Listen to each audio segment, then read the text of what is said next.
Shalom and welcome to the Middle East Report. In this programme today we'll be discussing the Jerusalem premiere of Whose Land and discussing the impact this has had on those Israelis watching it.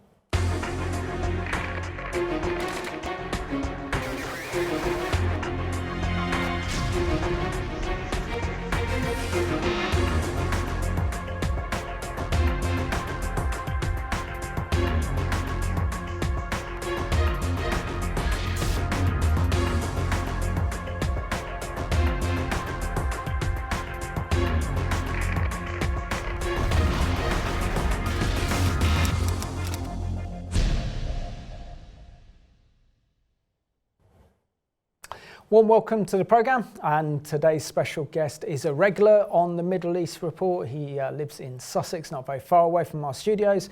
He is Hugh Kitson, the famous documentary filmmaker. Hugh, always a pleasure to have you on the programme, and you always have something new and exciting to bring to myself and also to our viewers as well. Well, thank you. It's a privilege to be with you once again. And I'm very much looking forward to what you have to share in this programme today, Hugh. But the last time I saw you was back in July. I think it was the hottest day of the year when the temperatures were into about 40 degrees in London. And we're invited to a Magen David Adom breakfast with the former Israeli Prime Minister Benjamin Netanyahu. And I know that you were speaking to him because you wanted him to be one of the guest speaker for your premiere of Whose Land in Jerusalem. But can you just share with us the conversation that you had with Benjamin Netanyahu regarding Whose Land? Well, it was very interesting indeed. In some ways the conversation was quite funny, but I did invite him to come as the guest speaker, and he asked me to give the material. I gave him the DVD of part one and also our full project outline. And he asked me to give it to his chief of staff who was there, and Zaki Braverman, I believe his name is. And so I did that. And it was important to get this material into the hands of someone like that. I believe that actually Bibi Netanyahu knew about the project from before, because I know that Jan Willem van der Hoeven gave it to him some years back. But it was very important. I did have an interesting conversation. He was not able to accept the invitation because they were in the middle of the Likud primaries for the upcoming election on November the 1st. And so he wasn't able to come along. And another person we'd asked to come was actually Danny Danon, the former Israeli ambassador to the United Nations. And he couldn't come, but his not his chief of staff, his director of communications did come instead. So that was good. Excellent. And can you please remind myself and our viewers about the document you made, Whose Land, really putting the record straight when it comes to Israeli history and Israel's legality to Eretz Israel, the land of Israel, under international law? Well, I believe that this is very, very important to do this because Israel's legal right to exist as a Jewish state is very much under fire. And the British government back at the end of the First World War and in the years following it actually did recognize the historic right of the Jewish people, and this is in the mandate document itself from 100 years ago. They recognized, first of all, the historic connection of the Jewish people to the land, which was then called Palestine. It wasn't a country, it was a territory, and also their right to reconstitute their homeland in that territory. So it's vitally important to say that Israel has every right to exist as a Jewish state, every legal right, that is. Not only that, but you've also got the title deed that's in the book of Genesis and other parts of the Bible. Absolutely. So let's remind ourselves of Hugh's great film, Whose Land? And this is the promo. هاي تل الربيع شوف تم تسميتها تل الربيع بعد احتلال يافا. كانت يافا هون بس صارت تل الربيع. هاي أرض الميعاد. هم بفكروا اليهود إنها ميعاد إلهم، لكن هي ميعاد لتجميعهم للقضاء عليهم بأمر رب العباد. لقد بنيت خطتي على نار الحقد والكراهية التي تملأ قلوب اليهود نحو محمد وأتباعه. على ضياع هيبتنا بسبب محمد. Joseph Goebbels, who was Hitler's architect of the campaign to brand the Jewish people as a subhuman race in Nazi Germany, was quoted as saying, "If a lie is repeated often enough, then the people will believe it." A similar tactic is being used today in the propaganda war waged against Israel by Islam and the pro-Palestinian factions in the Middle East. لكن نحن في مدارسنا نعلم ما يمليه علينا ديننا وضميرنا بأن القدس عربية وأن فلسطين من شمالها لجنوبها من نهرها لبحرها هي عربية فلسطينية إسلامية وستبقى كذلك رغم أنف هذا المحتل اللعين. At the heart of the propaganda war against Israel is the use of fake history and lawfare, the revision and deliberate misrepresentation of international law. Whose Land is a documentary film looking at the legitimacy of Israel in international law. Join me, Richard Kemp, in the two-part documentary film Whose Land, as we uncover the true story behind the Israeli-Palestinian conflict.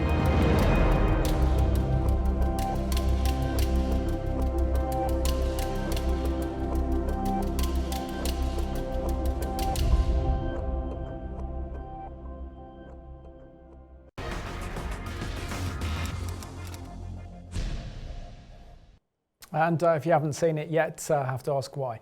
Anyway, you've had a very busy summer, haven't you, Hugh? Indeed. Because on the 27th of July, you had your premiere screening of Whose Land in Jerusalem at the Menachem Begin Center, which is the museum dedicated to Israel's sixth Prime Minister, who came to power in 1977, the first Likud Prime Minister.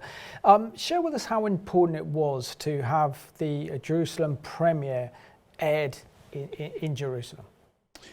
Well, Menachem Begin was a key Prime Minister. As you said, he's the first Likud Prime Minister, and he's also the first Prime Minister to make a peace treaty with an Arab nation, with Egypt, and he hosted President Sadat to speak in the Knesset in Jerusalem in 1977, and the peace treaty with Egypt came out of that. Now, sadly, he's often portrayed as a warmonger, but he's anything but that.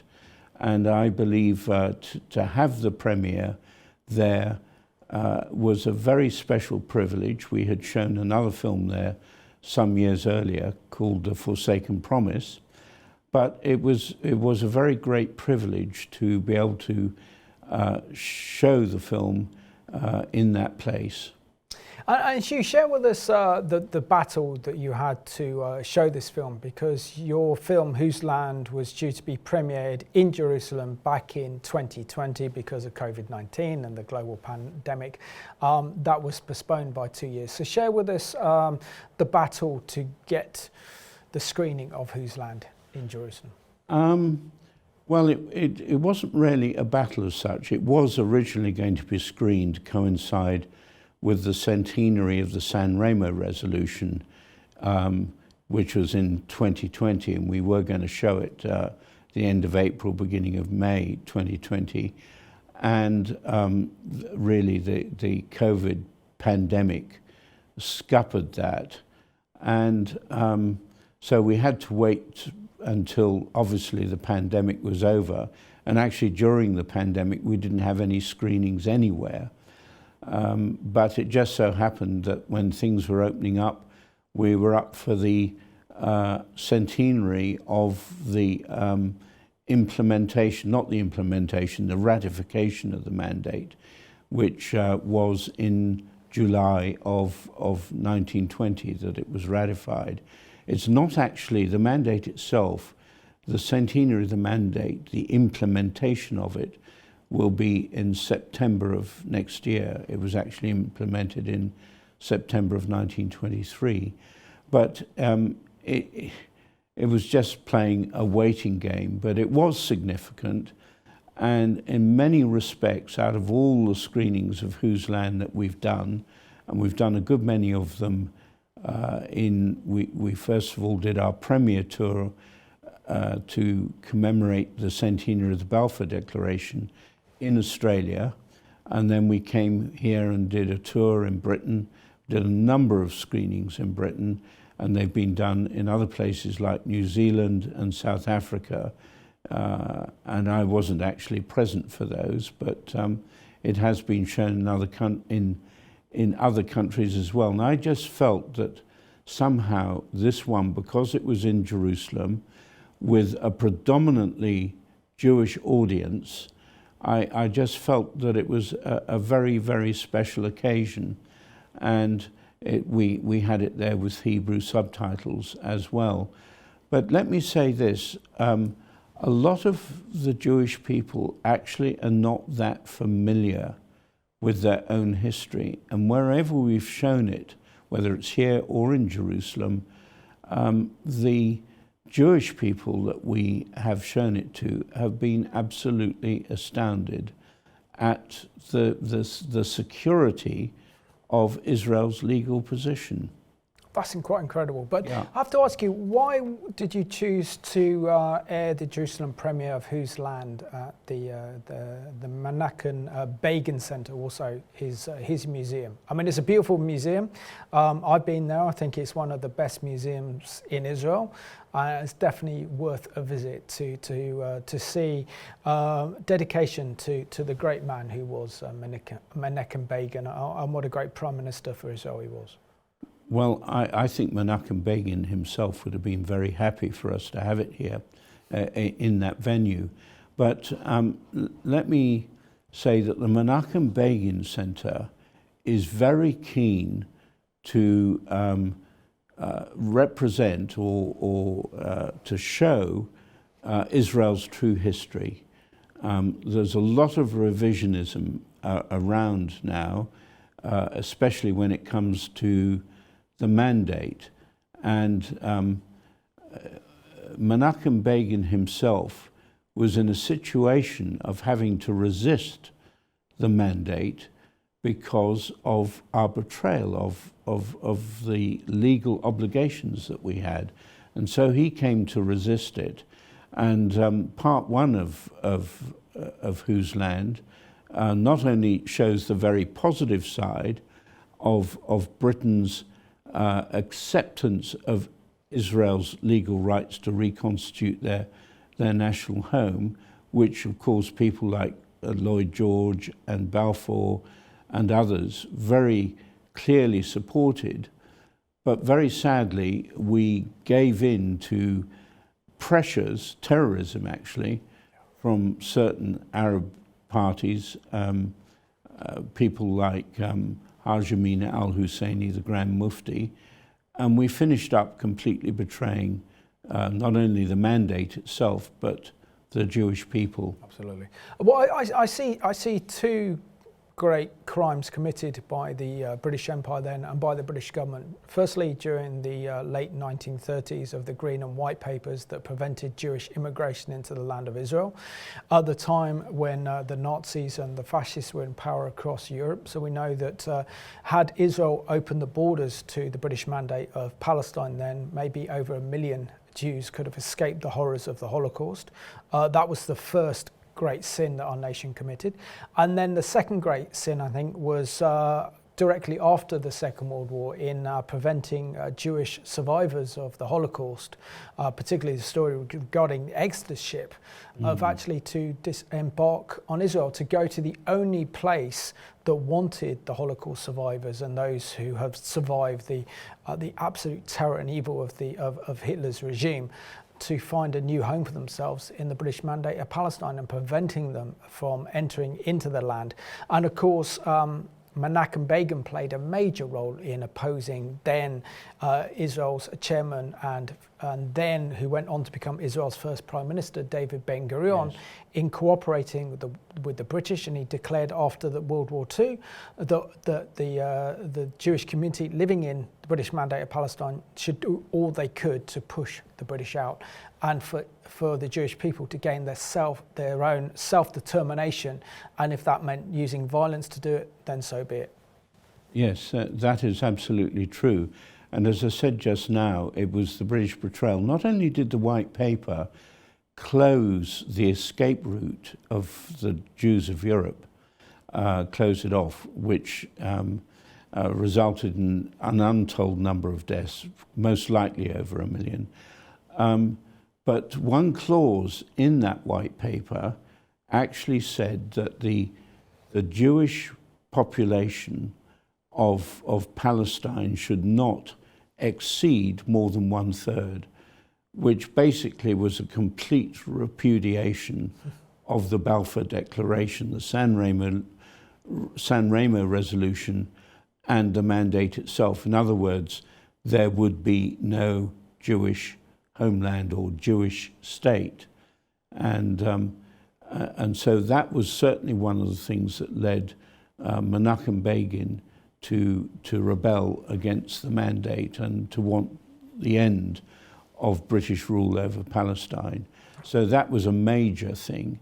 And then, of course, as you said, after the war was over, Britain kept the doors of the Jewish homeland closed, which actually was a violation of international law.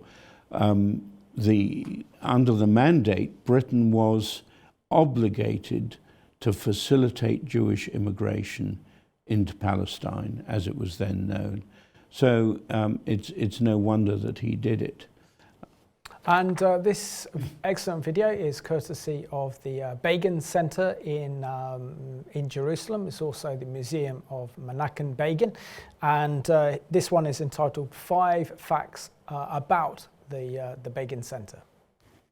Menachem Begin, the 6th Prime Minister of Israel, the commander of the pre-state Irgun, the man who established and led the parliamentary opposition for 29 years, defending a vibrant liberal democracy, who led a national liberal revolution in Israel, including policies of social justice and a free market, who acted to safeguard Israel, destroying Iraq's nuclear reactor, the man who signed the first peace treaty between Israel and an Arab state, changing the Middle East forever.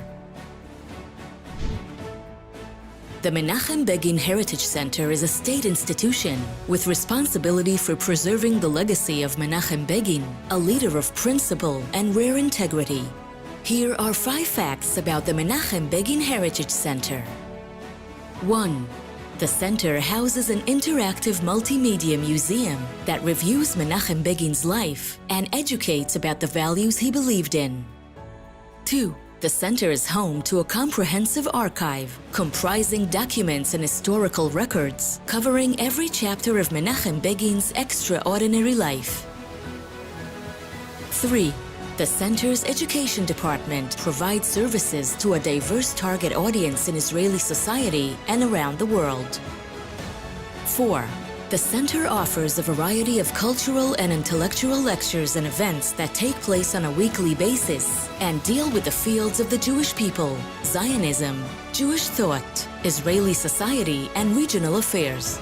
The lectures are also broadcast online and are watched by tens of thousands of viewers throughout the world.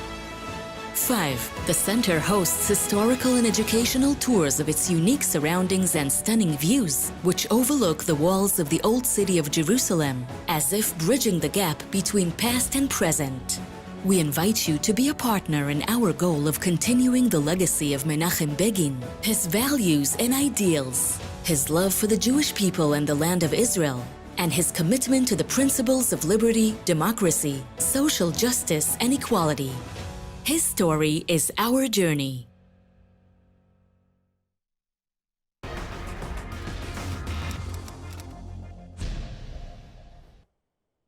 So if you find yourself in Jerusalem, then I highly recommend you go and visit the Begin Museum. It's excellent. I know that Revelation TV went there as a tour back in 2019. It's definitely one I would recommend to go and see. I have to ask you, what would Menachem Begin himself, you know, the great man that he was, and the great political leader that he was, and showed real integrity as well as a leader, but what would he have made of your event, Whose Land? And if he was in the audience, what would he thought of it? I think he would have been delighted. I think he would have been delighted to have welcomed Richard Kemp there. Absolutely. Richard is, he is a true Zionist, and you know, even the word Zionism is terribly misrepresented today, but Zionism, quite frankly, in political terms, is the right of self-determination of the Jewish people to live in their historic homeland. It's no more and no less than that. Menachem Begin was a Zionist through and through, and I think he would have been delighted to have had the event there and to meet the likes of Colonel Richard Kemp. And yourself, Hugh, as well. And also we've got to remember that biblically, when we read about Zion in the Bible, it's also another reference to Jerusalem as well, the eternal city. Hugh, how significant was it that the premiere of Whose Land in Jerusalem also coincided with the 100th anniversary of the British Mandate? And how significant was that to the airing of your film, Whose Land? Well, I must say, I think it was very significant because the part one of Whose Land actually does deal with Britain's legal obligations in the mandate, what we were supposed to do and how we were to go about facilitating the creation of a Jewish state. Now, there's some controversy over whether it was ever intended to be a state or not, but and I've talked about this before on the programme, and the last one that I appeared on, we had a letter from King George V that actually used the word state, and that was just after the San Remo resolution. But there were certain legal obligations that Britain had, and the other interesting thing is that the mandate document does not mention the Arabs at all. I'm talking about the mandate for Palestine, which was intended to be the Jewish national home.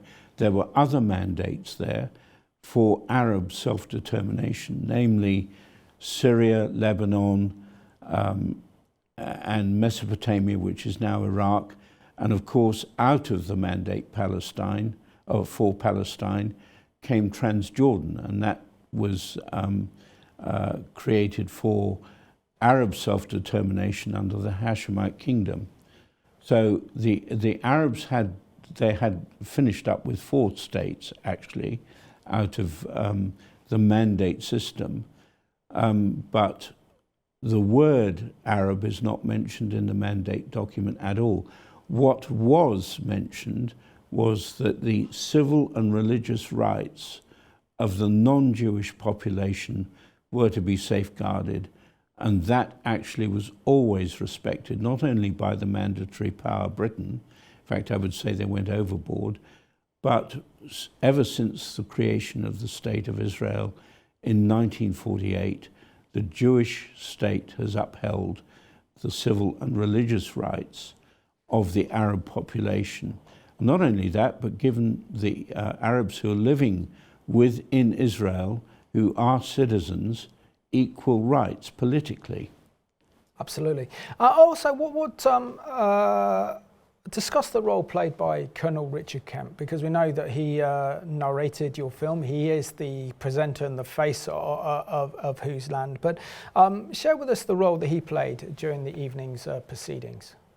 Well, he actually introduced the film. You can see him in that picture with me. And the lady in the middle actually is Oshi Elman, who is Danny Danon, who was the former Israeli ambassador to the UN.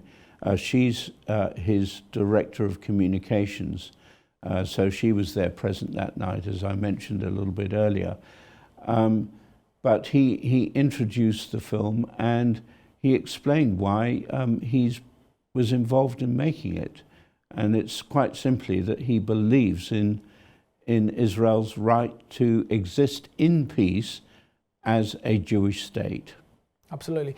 And also as a colonel in the British Army means that because Israel, sadly, because of the situation she finds herself in the Middle East, it is very much a militarized nation, whereby the Israelis honor those who have actually served and fought in the IDF, or the Israeli Defense Force. What is their response to Richard? Because they love him over there, don't they? Standing up for him, telling Israel's side of the story, and of course having the British accent as well. Well, I think Richard, historically, Ord Wingate was very, and still is very much loved. He's actually very well regarded by the IDF. Had he lived, he may well have been the first commander of the IDF, but sadly he was killed at the end of the Second World War, and in fact that was his ambition. But Richard has stood with the Israeli military. The IDF, it stands for Israel's Defense Force, and that is exactly what it's all about. It's about defense. And he's witnessed the conflict down on the Gaza Strip, and no doubt he has advised the Israeli Defense Force in terms of tactics as well. I don't know any details of that, but I would say quite likely he might deny this, I don't know. But I think he has a similar stature to that which Ord Wingate had. And of course, Ord Wingate was credited as being the founding father of the Israeli Defense Force, who was a British officer just shortly after the First World War. Now, we have an exclusive for you, don't we, that we're going to show Hugh, because you haven't seen this yet. Yeah, that's true. But I found it yesterday, thanks to our friends at CBN, and this is called Whose Land Amid the Dueling Narratives. The new film explores Israel's historical legal claim, and this is the first time that Hugh has seen this, and also stars him and Colonel Richard Kemp. For many around the world, including the United Nations, Israel is an occupier on land stolen from Palestinians. Say it loud, say it clear! Say it loud, say it clear! We don't want no Zionists here! We don't want no Zionists here! They often chant, from the river to the sea, Palestine will be free. Because from the river to the sea means Haifa and Jaffa! This is part of the strategy to delegitimize Israel. Not only is there a biblical mandate for the state of Israel, the modern state of Israel, but there's a legal foundation as well. Producer Hugh Kitson's new film, Whose Land, disputes the accusation Israel is illegitimate by stating a legal foundation established more than 100 years ago. At the 1920 San Remo Conference, the victors of World War I divided the Middle East. The result included a British mandate, re-establishing a homeland for the Jews. The preamble states, whereas recognition has thereby been given to the historical connection of the Jewish people with Palestine and to the grounds for reconstituting their national home in that country. I believe actually what happened at San Remo and in the mandate back in the early 1920s was God putting the title deed of the land of Israel to the Jewish people and enshrining it international law. Colonel Richard Kemp, former commander of British forces in Afghanistan, narrates the film. You frequently get the narrative that Israel has no legitimacy, Israel is occupying territory. And this film shows that that's not the case. It shows that Israel's sovereign territory is legally its sovereign territory. And it is not illegally occupying anything. It is not, there are no illegal settlements. There is just a false narrative against the state of Israel based on falsehoods. Kemp adds many Jews and Christians need to know the true story of Israel's legal right to the land. And I think this film plays a major role in educating people about the truth and about what the reality is compared to the narrative that is shoved down everyone's throat by the media, by some human rights groups, by the United Nations, by the EU and various other international bodies. The film cites other experts, including international law professor Avi Bell. Simply putting out the basic facts about what happened to whom, when, why it is the Jewish people have legal and historical and moral rights to their homeland in Israel. It turns out this is of fundamental importance. It should be obvious, but it's not. Many, including the Biden administration, continue to push a two-state solution as a resolution for the Israeli-Palestinian conflict. The long history of Palestinians rejecting this proposal leads Kemp to believe it's not what they want. In the meantime, he says, the campaign to delegitimize Israel carries global implications. Not only does it affect Israel, it kind of discredits Israel's reputation for those people who believe it, but it also fuels and incites Jew hate around the world. And we've seen examples of that in the United Kingdom, in the United States, and other European countries, all fueled by this anti-Israel narrative based on lies. Chris Mitchell, CBN News, Jerusalem.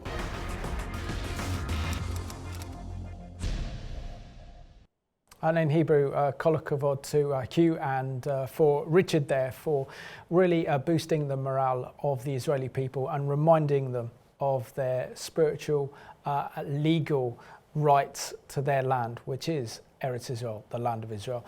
I'm very impressed with that video there. We have to give Chris Mitchell, I think, a lot of credit there for putting that together as well. But I think what you've done is that you've really comforted Israel and the Jewish people there by not only screening the premiere in Jerusalem, but also for reminding the Jewish people and giving them that confidence that despite all the lies and the accusations made against Israel, that her foundation as a modern state is grounded in international law and that she has history and law on her side. So well done. Really, really impressive work, Hugh.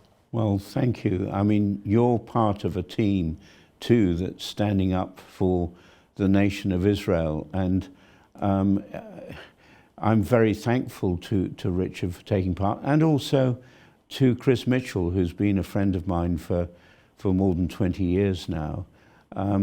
We do need to stand up for the right of Israel to exist, because anti-Semitism, let's face it, anti-Zionism, hatred for Israel is Jew hatred. Absolutely. Yeah, it's a privilege to be in the battle. And there was a really good article written with a few kind of errors in it from the Jerusalem Post that you sent me, covering your premiere in Jerusalem. And they say that you had Ari Itamar, who was in the audience. He's a child survivor of the Holocaust. He was also on board the Exodus ship in July 1947 that was raided, of course, by the Royal Navy and fired upon. How important was it that someone like Ari was in attendance at the premiere, that also featured in your documentary, who could share what life was like under the British Mandate, particularly as we know that the story of the Exodus ship not only inspired Leon Norris's incredible book, The Exodus, but also the film that followed, and told the story of the plight of the Jewish pioneers fighting against the British in order to re-establish their homeland in Eretz Israel. I do believe it's very important that Holocaust survivors and those who not only survived the Holocaust but suffered under the British Mandate are able to see that there are British people, despite whatever the government might think, that there are British people who care for them. And there were a number of people there. Aryeh was one of them. There was another couple there, a guy called Gidon Ramati, who was aboard the Patria when it sank in 1940, and then there was another lady that I knew who was actually born in Cyprus. Her parents had been deported. But it's important, and a very good friend of yours and mine, Rosie Ross, has established an amutar called Repairing the Breach. And it's to reach out to Jewish people who suffered under the mandate, and there was immeasurable suffering, and she set up this amutar to really promote reconciliation, and that's really how we met Aryeh, Itamar and the other people I've just mentioned. Yeah, Rosie Ross doing an incredible job, yes. And hopefully we'll get it to the attention of the British government, and the British government can actually repent for its behaviour during the mandate years, and also directly after the Second World War as well, and during Israel's War of Independence. But I mean, I think we have to take go back a few decades and go back to the year of 1947 and to realise the state of the Jewish community. I mean, over 6 million Jews, and we're never really going to know the full number of Jews that were murdered on an industrial scale by the Nazis during their reign of evil terror over Europe, and Hitler's main focus point of his whole entire policy of the Nazi regime was Jew hatred and the destruction and the annihilation of the Jewish people, not only in Europe but across the world. And this is what the Nazis were obsessed about. So we know that this was an absolute demonic inspired ideology of hatred that the world has never seen before. Certainly the Jewish people have never seen such a catastrophe fallen on them before. We've seen the destruction of the first and second temples, but nothing on the scale of the Holocaust. Right. And then to think that the British could have helped those Holocaust survivors, and particularly this old ship known as the Exodus ship that set sail from France, and those on board the ship were raided by as they were approaching Haifa, the coast of Israel, were boarded and fired upon by the Royal Navy, and then they were sent back to France. The French government didn't want them, and then they were transported to the British zone of Hamburg in Germany and put in detention camps against their will. And to think that after everything the Jewish people had been through during the Second World War, that the British government treated them like this is one of the most shameful, I think, chapters in our nation's history. How important is it that we recognise that, we repent for it, and we show that love and kindness to those survivors of the mandate, particularly those people that survived the Exodus ship? I think it's absolutely vital that it's widely recognised in both in political terms by the government and also by the church, that's railing against the state of Israel these days. They're joining the enemy. But I do believe that not repenting of this is partly one of the reasons why, first of all, we lost our empire. But more importantly, it's affecting us to this day. I mean, the evidence of what Britain did, and it was a crime against humanity. I mean, some 300 Jewish people drowned at sea because of the Royal Naval blockade. Certainly 3 people died on the Exodus as a direct result of the attack by the British, and some 100 or more were injured. And some years ago, I interviewed a guy who was on the Exodus. His name was Professor David Gutman, and I think I mentioned this once before, and he'd been in Bergen-Belsen, and he was sent back there, which by that time it was a displaced persons camp. I mean, there was immeasurable suffering for the Jewish people who were caught up in all of that, and we need to recognise it. Absolutely, and you have been recognised that. Do you want to show our viewers this medal that you received, the Exodus 75th Anniversary Medal, for the work that you've done highlighting the Yes, I was given this, and so was Richard Kemp. We were both given one of these that evening, and I mean, I was completely bowled over. It was a complete surprise to me and to Richard, and we were both very, very privileged to receive this. And not only that, but Rosie Ross, who I mentioned earlier, she received one actually at the 75th anniversary of the arrival of the Exodus in Haifa. That's very special, and I think it's really, really nice that you've been recognised and rewarded for your hard work and your dedication, telling the truth about Israel, particularly during the mandate years. So I'm very pleased you got that, and you could show us that medal. So yeah, I imagine that will go in pride and place in your home as well. Indeed it will. And Hugh, can you share with us how different the situation would have been for Israel in the Middle East had the British government obliged to all its obligations under the British Mandate and did what it was meant to do, and that was to prepare the Jewish people for self-determination, not promising them a state, not promise and saying we'll help you build a state, and then doing everything they could to actually prevent the establishment of a modern state of Israel. We know that God intervened and that God has his way, but it's just shameful in our nation's history that we let Israel and the Jewish people down in such a horrendous and tragic way when we were the ones given that mandate by God to help birth the modern state of Israel. Well, I believe that the conflict with those who are known today as the Palestinians would never have happened. Israel would have been, I'm not saying that there wouldn't have been any wars at all, but certainly there wouldn't have been wars on the scale that happened. And basically, Great Britain,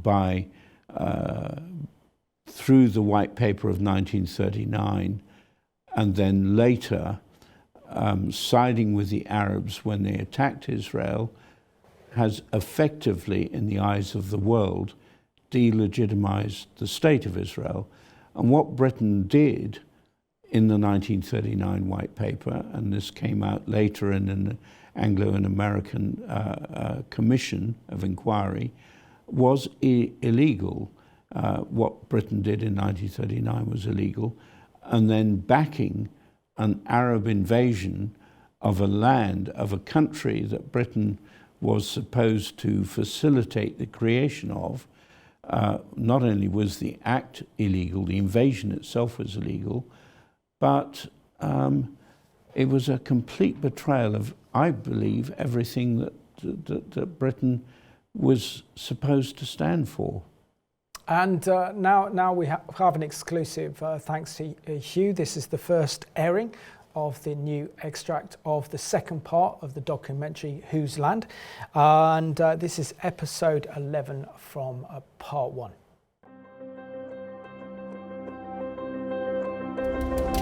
On the 29th of November 1947, the United Nations General Assembly resolved that British Mandated Palestine should be partitioned into a Jewish state and an Arab state. The Jews accepted UN Resolution 181 and the Arabs rejected it. The surrounding Arab countries, Syria, Lebanon, Iraq, Jordan and Egypt, swore that they would invade and destroy an independent Jewish state as soon as it was declared. The British government had assessed that if attacked by its neighbours, the Jewish state would probably last no more than 3 weeks. Instead of helping the Jewish community of Palestine to defend itself, Britain had imposed an arms embargo on the Jewish fighting forces, while at the same time arming and training the armies of Egypt and Jordan. On the 14th of May, 1948, Britain withdrew its forces from Palestine, thus ending its administration as a mandatory power. Later that same day, David Ben-Gurion declared the independence of the State of Israel in this very hall in Tel Aviv. Harry S. Truman, President of the United States, formally recognized Israel's statehood. The following day, the newly established Jewish state was fighting for its life. The Jordanian invasion of Israel, the newly declared state of Israel, happened on May 15th, 1948. It was, Jordan was one of a number of states that invaded Israel on that day, along with Saudi Arabia, Iraq, Lebanon, Syria, and Egypt. And the invasion was quite explicitly for the purpose of making sure that the state of Israel would not survive. It was done without any authorization of the Security Council. It was done without any pretense of self-defense. It was simply an invasion of aggression in order to destroy a newly born state. Now, obviously, that's illegal. It was done with the approval of the British. The British at the time more or less controlled the Jordanian army. The Arab Legion, as it was called, was headed by a British general. It's very obvious which side Britain had taken by that stage. It gave arms to the Arabs, that was one major thing. They took arms away from the Jews, also very major. When you do that, when you take arms from one side and you give arms to the other side, what do you expect is going to happen? There are reports, and I think they're reasonable, although it's hard to get to the bottom of this, that Jordanian troops were already operating in the Palestine Mandate before Israel declared independence, before the British withdrew, which means that the British were already allowing Jordanian troops to participate in this aggression in territory that the British should have been controlling and protecting. So when Great Britain was involved in assisting Jordan to attack Israel, it was not only violating its own prior declarations and legal acts, namely in San Remo and in the Mandate and in the League of Nations, it was also fundamentally violating the principles of the UN Charter itself, which had been established only 3 years earlier, 1945, to replace the League of Nations. And the UN Charter is based on the principles of non-aggression and the prohibition of the use of force to acquire territory.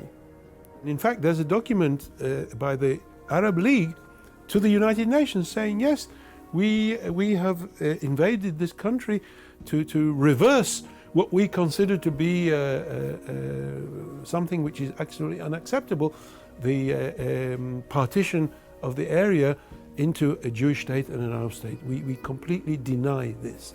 And so they basically went to war against the UN resolution, which is quite an interesting fact, but it is a...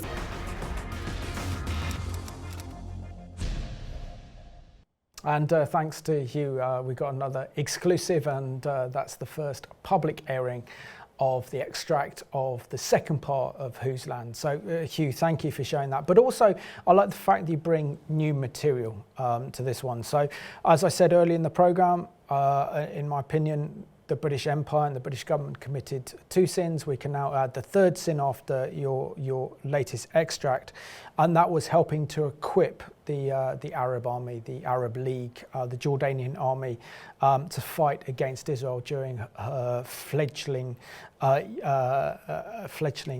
as a Jewish state, and also the fact that going to the tank museum in Latrun in Israel, knowing that the British deliberately drove the US American Sherman tanks that helped win the war and liberate Europe into the Mediterranean Sea to stop the Jews getting their hands on these tanks to fight for them.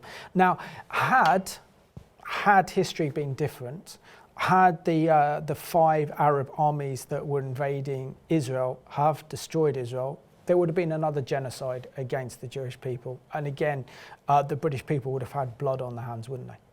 Absolutely. I think that this is something that is not recognized, that had the Arabs defeated the nascent state of Israel, there would have been an absolute bloodbath. And quite possibly the 600,000 plus Jewish people there would have been murdered. And that's only 3 years after the end of the Holocaust. At the end of part 1, Dennis McEwen, who was there, actually said in an interview segment at the end of part 1 that the Arab League nations were calling for jihad, not just simply war, but a war of annihilation. And Shlomo Hillel, who was around at that time, he said to me, that's really what it was all about. It was annihilating the Jewish presence from their ancient homeland. So the thought of it, but God, Amen. That could have easily happened. Absolutely, and also what's next to come? We've seen an extract of the new documentary. We haven't got time to show the second part because time forbids us from doing so. But can you just relay what is next to come in the second part of your documentary? Right. Well, there's an awful lot to come because it looks at the whole legitimacy of the right of Israel, not to just what is known as Israel proper, but her historic heartland of Judea and Samaria, and of course her capital city, Jerusalem. And that is where the center of the battle now is, in legal terms. And the Palestinian Authority have done their utmost and are doing their utmost to disprove any Jewish connection to Jerusalem or the historic land, because they realize that if it could be disproved, which of course it can't, then Israel has no legitimate right to exist.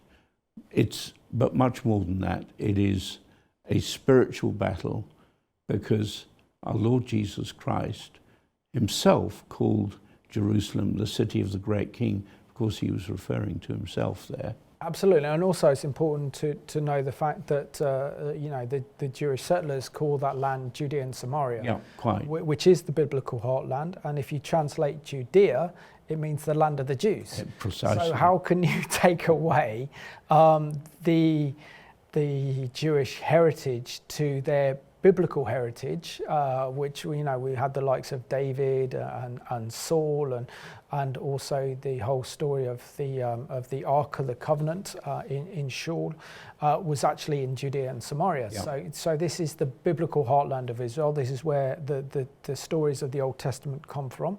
And if you deny the Jewish people the right to their biblical heritage, then effectively saying that Israel has no international legitimacy at all. But I think half the battle, isn't it, is to convince the Israeli public of the significance, the spiritual significance, the political significance, the geostrategic significance of Judea and Samaria, and the dangers of handing that over, which they have done, large chunks of it, to the Palestinian Authority, whose whole mission is to attempt to destroy the modern state of Israel, and to do that through 7 stages. Yes. Called the PLO phase plan. Yes. And actually our team of lawyers look into the legal issues, they look into the assaults against Israel's right to sovereignty, and I think that most people will find it very interesting indeed. Absolutely. And finally, I'm so pleased that you showed your premiere of Whose Land in Jerusalem. But what is our response as Christians to your film, Whose Land? And what is our responsibility to comfort Israel and the Jewish people, and to tell them that truth and righteousness and the God of Israel is on their side? I think that we've got a huge responsibility. We worship the same God. And I believe that we have a moral and biblical duty to stand by the nation of Israel. And there are many Christians all over the world who are actually doing this. So that's what we're about, standing with Israel. Amen. Hugh, thank you so much for being our special guest on today's Middle East Report. Always a pleasure to see you. Thank you. And I want to thank you for watching at home. I think we've outlined in this program today the 3 sins that this nation has committed. First, preventing Jewish immigration into the land of Israel during the 1930s and the rise of Nazism, preventing the Jewish people, particularly Holocaust survivors, from entering the British Mandate of Palestine, and then arming the Arab League in Israel's war of independence. So it's vital that our nation comes to a place of repentance. We get an official apology on behalf of our government. And so let's continue to pray for this and stand up for the truth regarding Israel's legitimacy as an international state under international law. And so we want to thank you for watching this week's The Middle East Report.